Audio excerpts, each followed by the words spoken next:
और चलिए अगली बड़ी खबर आपको बता दें। Kolkata murder and rape case में पुलिस के काम करने के तरीकों को लेकर सुप्रीम कोर्ट ने सवाल किए। पुलिस के काम करने का तरीका सही नहीं, आज सुप्रीम कोर्ट ने यह बात कही। आपको बता दें सुनवाई लगातार चल रही है। आज सीबीआई ने अपनी स्टेटस रिपोर्ट भी सुप्रीम कोर्ट को सौंप दी है, जिसके बाद ये अहम टिप्पणियां सुप्रीम कोर्ट की तरफ से की गई। पुलिस की ऐसी लापरवाही नहीं देखी। हैरानी की बात, पोस्टमार्टम के बाद एफआईआर हुई।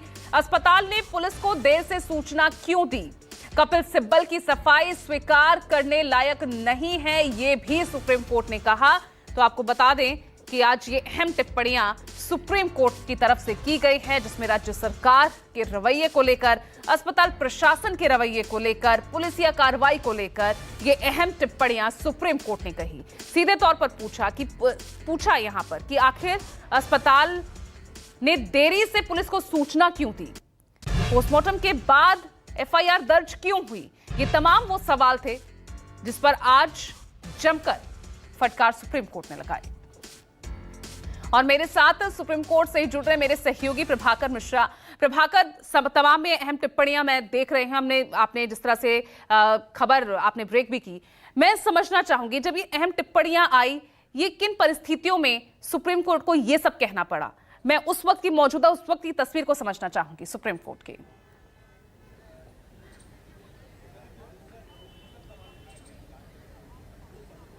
देखिए, जो चीजें, जो बातें, जो तथ्य देश भर के लोगों को परेशान कर रही है, वही बात सुप्रीम कोर्ट के जजेज को भी परेशान कर रही है। जिस दिन घटना घटी, शाम की घटना, कॉलेज ने पुलिस को इन्फॉर्म किया सुबह होता है और एफआईआर दर्ज होती है 11 बजे के आसपास।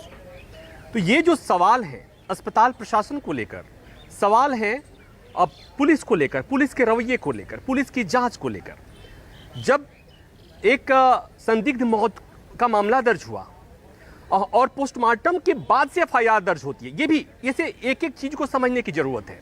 और ये जो तथ्य हैं ये बता रहे हैं कि घटना के घटने के बाद किसी ने अस्पताल से पुलिस को बताने की जरूरत नहीं समझी कि एक लड़की की मौत हुई है, एक रेजिडेंट डॉक्टर की मौत हुई है, संदिग्ध परिस्थितियों में मौत हुई है।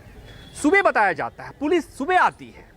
दिन भर के बाद शाम को, दिन भर में जो चीजें घटनाएं घटी वो ये कि परिवार को बताया गया पहले बीमार हुई, ये बताया गया, फिर बताया गया कि उसने आत्महत्या की कोशिश की। उसके बाद जब परिवार वाले अस्पताल आते हैं तो 3 घंटे तक उनको इंतजार कराया जाता है, उन्हें बताया नहीं जाता कि उसको क्या हुआ है, उसे मिलाया नहीं जाता, दिखाया नहीं जाता। शाम को पोस्टमार्टम होती है, पोस्टमार्टम तक एफआईआर दर्ज नहीं होता है। एक महत्वपूर्ण बात ये भी जो सुनवाई के दौरान बात आई वो ये कि उस रेजिडेंट डॉक्टर के साथियों ने, सहयोगियों ने बताया कि संदिग्ध मौत है और उसके बाद जाकर के उसका वीडियोग्राफी कराया गया। मतलब पुलिस वहां पर इसकी भी जरूरत नहीं समझी गई थी।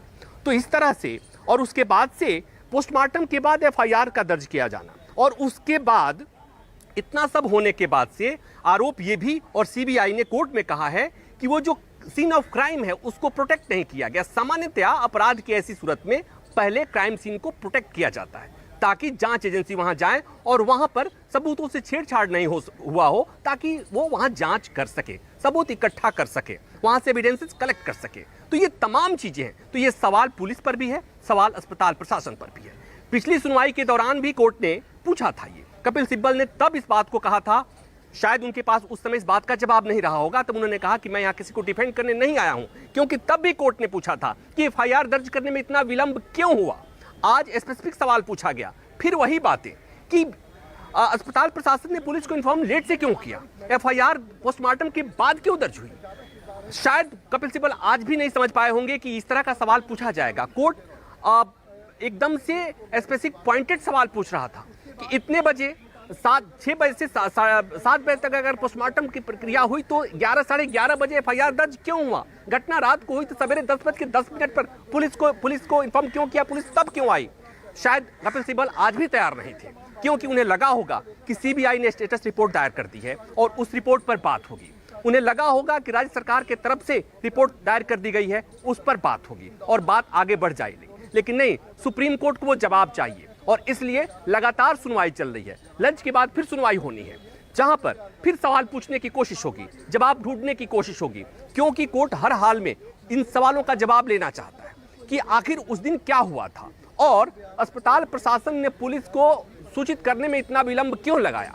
पुलिस ने जो ये जांच में लापरवाही बरती है उसके पीछे की वजह क्या है, उसके लिए जिम्मेवार कौन है। इसलिए कोर्ट ने कहा कि अगली सुनवाई जब होगी तो संबंधित और जिम्मेवार पुलिस अधिकारी मौजूद रहेगा ताकि कोर्ट उससे सवाल पूछ सके।